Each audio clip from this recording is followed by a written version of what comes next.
കൊല്ലത്ത് പ്രേമേന്ദ്രൻ സമ്മതിച്ചോ തോൽക്കുമെന്ന്? തെരഞ്ഞെടുപ്പ് പ്രവർത്തനങ്ങളിൽ പാളിച്ച എന്നാണ് UDF വിലയിരുത്തിയത്. അവലോകന യോഗത്തിലാണ് ഈ വിമർശനമുയർന്നത്. പ്രധാനമായും കോൺഗ്രസ് നേതാക്കൾക്കെതിരെയാണ് ആരോപണമെല്ലാം ഉയർന്നത്. പുതുതായി എത്തിയ DCC ഭാരവാഹികളായ യൂത്ത് കോൺഗ്രസ് മുൻ നേതാക്കൾ അവരാണ് രൂക്ഷ വിമർശനമുയർത്തിയത്. തെരഞ്ഞെടുപ്പ് കമ്മിറ്റിയും കോൺഗ്രസ് ജില്ലാ കമ്മിറ്റിയും പരാജയപ്പെട്ടെന്ന് ഒരു യൂത്തൻ ആഞ്ഞടിച്ചു. DCC ഭാരവാഹികൾക്ക് ചുമതലകൾ നിശ്ചയിച്ച് നൽകിയില്ലെന്നും പുത്തനച്ചി പറഞ്ഞു. പരപ്പുറം തൂക്കാൻ കാത്തിരുന്നതാ, നടന്നില്ല. അല്ല, നടത്തിയില്ല. ആശാവർക്കർമാർ, തൊഴിലുറപ്പ് തൊഴിലാളികൾ തുടങ്ങി ഓരോ ചെറു ഗ്രൂപ്പുകളുടെയും യോഗങ്ങൾ LDF നടത്തിയപ്പോൾ UDF നിശ്ചലമായിരുന്നെന്നാണ് മറ്റൊരു യൂത്തൻ ആരോപിച്ചത്. 2-3 വാർഡുകൾക്ക് LDF ഒരു അനൗൺസ്മെൻറ്റ് വാഹനം വിട്ടുകൊടുത്തപ്പോൾ UDFന് അതുണ്ടായില്ല.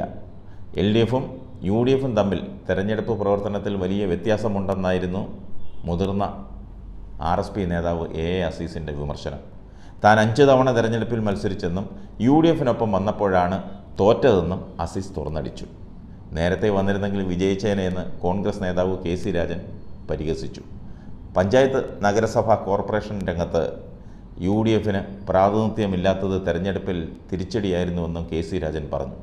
ഈ സംവിധാനം ഉപയോഗിച്ച് അടുത്ത തെരഞ്ഞെടുപ്പിനെ നേരിടാനാകില്ലെന്നും KC രാജൻ ആഞ്ഞടിച്ചു. അതേസമയം AICC തെരഞ്ഞെടുപ്പിൽ കാര്യമായി സഹകരിച്ചെന്ന് സ്ഥാനാർത്ഥി NK പ്രേമചന്ദ്രൻ പറഞ്ഞു. കൊല്ലം ലോക്സഭാ മണ്ഡലത്തിൽ 1 ലക്ഷത്തിലേറെ വോട്ടുകളുടെ ഭൂരിപക്ഷത്തിൽ വിജയിക്കുമെന്നാണ് ഒടുവിൽ UDF വിലയിരുത്തിയത്. ചവറ, കൊല്ലം, ഇരവിപുരം മണ്ഡലങ്ങളിൽ 20,000-ലേറെ വോട്ടുകളുടെ ഭൂരിപക്ഷം ലഭിക്കും. മറ്റ് 4 മണ്ഡലങ്ങളിലും 10,000-ലേറെ വോട്ടുകളുടെ മേൽക്കൈ ഉണ്ടാകും. ഭരണവിരുദ്ധ വികാരം രൂക്ഷമായിരുന്നു. എല്ലാ മേഖലകളിലും UDF അനുകൂല തരംഗം ദൃശ്യമായി. ഈ തരംഗം ആഞ്ഞടിച്ചാൽ ഭൂരിപക്ഷം ഉയരുമെന്നും യോഗം വിലയിരുത്തി.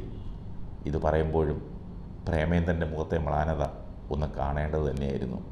ജയിച്ചാൽ ഭാഗ്യമെന്നാണ് മറ്റൊരു യൂത്തൻ പറഞ്ഞത്.